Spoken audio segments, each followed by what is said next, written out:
It's hard to imagine what it's like never to see the light of day.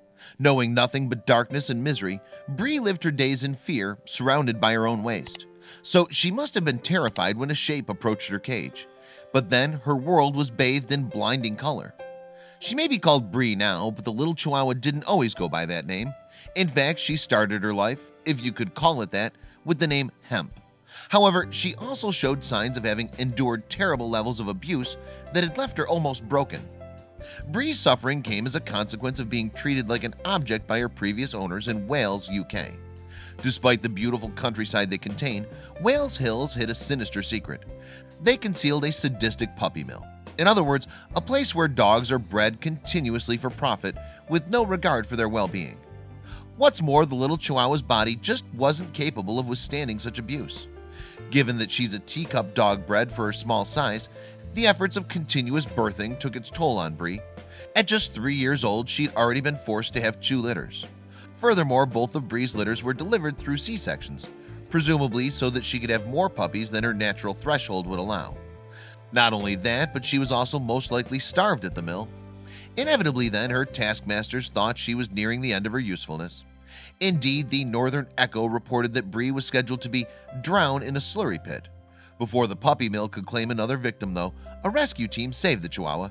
The team belonged to a South Wales-based not-for-profit organization called Many Tears Animal Rescue, MTAR.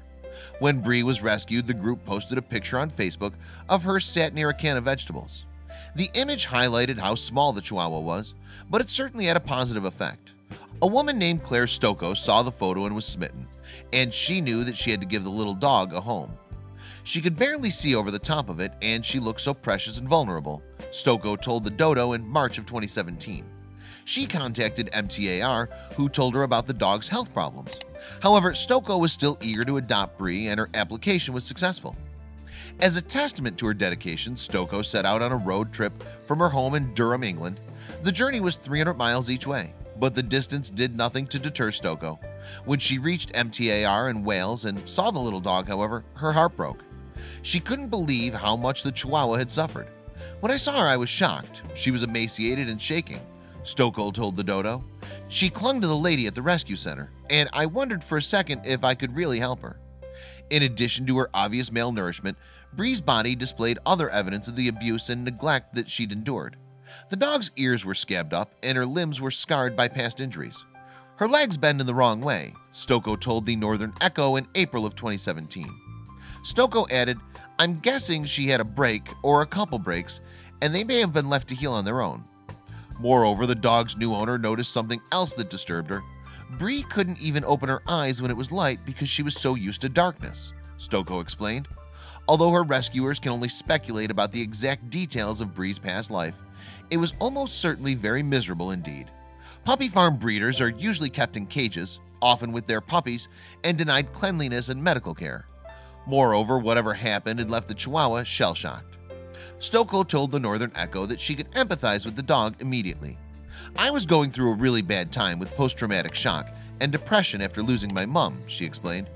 What's more, on the drive back home, the two bonded immediately. Bree was crouched at the back of her little carry case, wide-eyed and scared, Stocco told the Dodo. "I took the front of the case off, and all of a sudden she ran up my stomach and hit her face in my neck." From that point on, Bree had not only found a home but a family. Indeed, Stocco's other fur babies, Vesper, Boudica, and Dexter, happily accepted Bree into the pack. Vesper took to Bree straight away, as if Bree was her puppy, Stocco recalled. Vesper let Bree do anything, even eat from her food bowl, Stocco continued. "She had a phantom pregnancy just 1 month after I got Bree, and the vet said that Bree made her hormones shoot through the roof. She was even trying to get Bree to suckle like a puppy." "She acts very much like a young puppy in many ways," Stocco said. "Bree's probably experiencing a life free of cruelty for the first time. She races around the house, she plays with her toys, chases and throws socks around, and slides along the floor, dragging her legs behind her," Stocco added. Bree was named after Brienne of Tarth, a fearless female warrior from the HBO TV series Game of Thrones, and she's living up to her name. Indeed, despite continuing health problems, Bree deals with challenges like a champion and continues living life to the full. She plays with toys and sleeps in her own bed on a soft blanket with access to water. Now she walks off the leash and runs with her brother and sisters, Stokoe explained. She has constant contact with humans who love her and want to protect her. And that last point may be the most important of all.